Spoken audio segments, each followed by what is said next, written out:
नमस्कार दोस्तों, बात कोरोना वायरस को लेकर लगातार चल रही है और विदेशों में हो रही भारत की स्थिति की चर्चा को लेकर। इसी बीच ब्रिटेन के अखबार यानी कि द गार्जियन में लगातार भारत के खिलाफ काफी कुछ छपा जा रहा है, लिखा जा रहा है। देश के प्रधानमंत्री नरेंद्र मोदी को लेकर, भारत को लेकर जो छपा है, जो लिखा है, वो बेहद चौंकाने वाला है।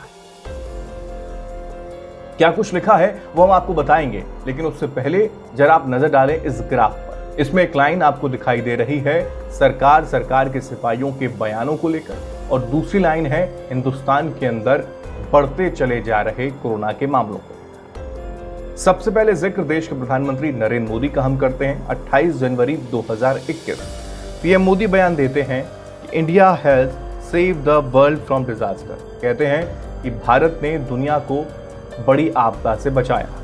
उस दरमियान केस होते हैं 18,000 लगभग। उसके आगे बढ़ते हैं 19 फरवरी को, जब हेल्थ मिनिस्टर बाबा रामदेव के साथ कोरोनिल को लॉन्च करने के लिए कार्यक्रम को अटेंड करते हैं। तब भी लगभग केस हिंदुस्तान में 18,000 होते हैं। 7 मार्च 2021 जब हेल्थ मिनिस्टर कहते हैं कि we are in the end game, यानी कि कोरोना की समाप्ति लगभग तय, आप मानिए ये खत्म होने जा रहा है, हिंदुस्तान से ये बाय बाय करने जा रहा है। 21 मार्च 2021 को, अब यहां देखिए ग्राफ आगे बढ़ता हुआ नजर आपको आएगा और बयानों पर ध्यान दीजिए। प्राइम मिनिस्टर हिंदुस्तान के नरेंद्र मोदी कहते हैं a heartily welcome all of the devotees Mahakumbh.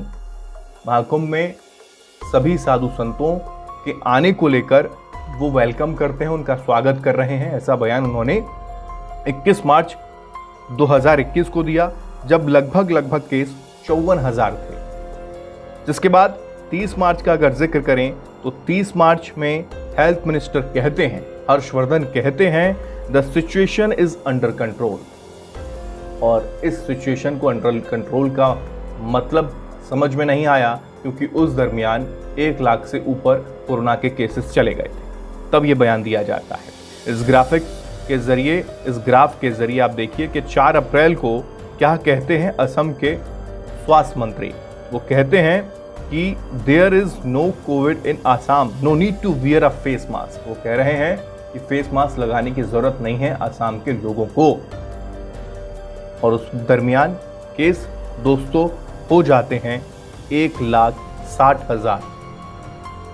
अब बात 14 अप्रैल 2021 की, जब उत्तराखंड के मुख्यमंत्री सामने आते हैं और वो कहते हैं कि मां गंगा की कृपा है, इसी वजह से कोरोना बाल भी बाका नहीं कर पाएगा हमारे भक्तों का, हमारे साधु संतों। और उस दिन जब ये बयान दिया जाता है, उस दिन ये केस लगभग 2 लाख के करीब पहुंच जाते हैं। 17 अप्रैल 2021 का मैं बात कर रहा हूं, जब प्राइम मिनिस्टर कहते हैं have never seen such huge crowds at a rally, यानी कि वो बंगाल के चुनाव प्रचार में उस वक्त होते हैं और बंगाल के चुनाव प्रचार के दरमियान वो ये जिक्र करते हैं कि इतनी भीड़ उन्होंने कभी चुनावी सभा में, चुनावी रैली में नहीं देखी। तो ये गैर जिम्मेदाराना बयान सरकार और सरकार के सिपाही के उस वक्त आ रहे थे जब हिंदुस्तान के अंदर लगातार केसेस बढ़ रहे थे। चलिए हम बात करते हैं अपनी उस खबर को लेकर, गार्जियन को लेकर, विदेशी मीडिया में छपे उन आर्टिकल को लेकर जिसमें पीएम मोदी का विदेशों में एक बार फिर से चर्चा होनी शुरू हो गई। क्या चर्चा हुई है, क्या कुछ उस पेपर में छपा है, सीधी जानकारी के लिए जुड़ गए हमारे साथ हमारे सहयोगी, उनका रुख करते हैं।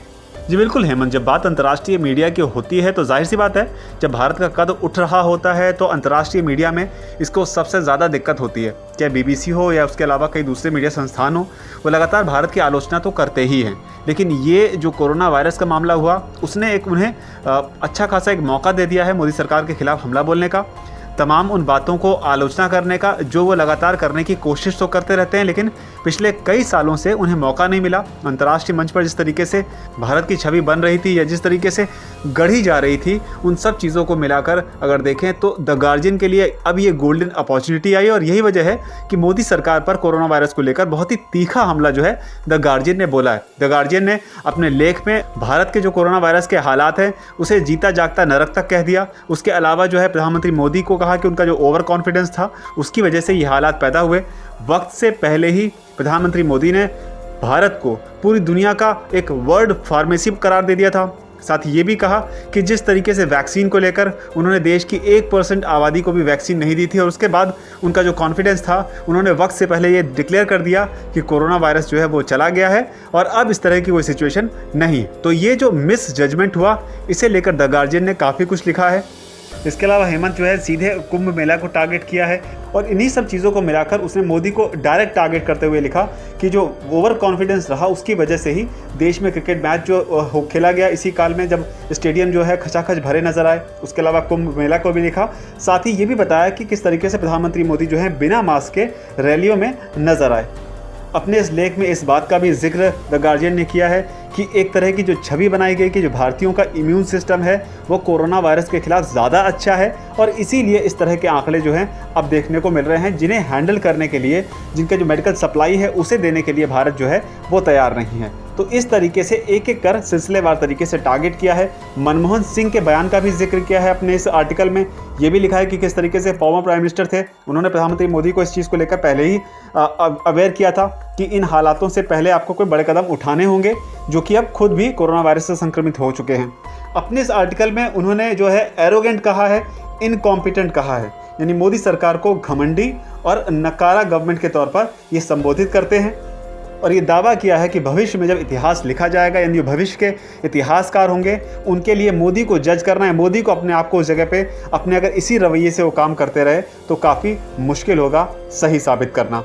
तो इस तरीके से काफ़ी टफ लेख जो है द गार्जियन ने लिखा है। हालांकि ये बात सच है कि अंतर्राष्ट्रीय मीडिया हमेशा से ही मोदी सरकार या फिर भारत के विरोध में लिखने के मौके तलाशती रहती है, लेकिन इस बार जो लिखा गया है वो मौजूदा वक्त में हिंदुस्तान के जो हालात हैं कोरोना वायरस को लेकर या फिर मेडिकल सप्लाईज़ को लेकर, जहाँ पर लगातार इस तरह की खबरें आ रही हैं कि अब 1.5 घंटे की ऑक्सीजन ही बची है, 200 लोगों की जान खतरे में है, इस तरह की जो खबरें आ रही हैं, अंतर्राष्ट्रीय मीडिया को भारत के खिलाफ लिखने का मौका ज़रूर दिया है। सवाल यही है कि भारत यहाँ से सीखता क्या है और क्या यहाँ से कुछ सीखकर भविष्य में भारत जो है या फिर जो भारत की जो सरकारें हैं या जो राजनीति है वो क्या भविष्य में अपने गेम को थोड़ा सा चेंज करने की कोशिश करेगी, ताकि मेडिकल, स्कूल और जो तमाम ज़रूरत की चीज़ें होती हैं उन पर ध्यान दिया जाए, ना कि सिर्फ कुछ किलो राशन दे देना या किसी हादसे में किसी की जान जाने पर उसको कुछ लाख रुपए मुआवजे के तौर पर देकर अपना पीछा छुड़वा लेना।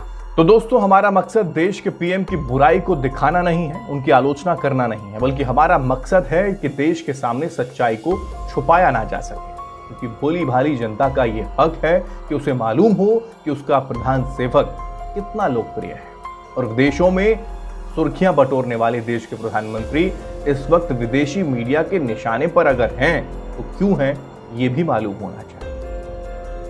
आपको ये वीडियो कैसी लगी आप कमेंट बॉक्स में जरूर कमेंट करें, बताएं हिंदुस्तान की स्थिति विदेशों में हो रही उसकी आलोचना को लेकर क्या सोच रहे हैं आप।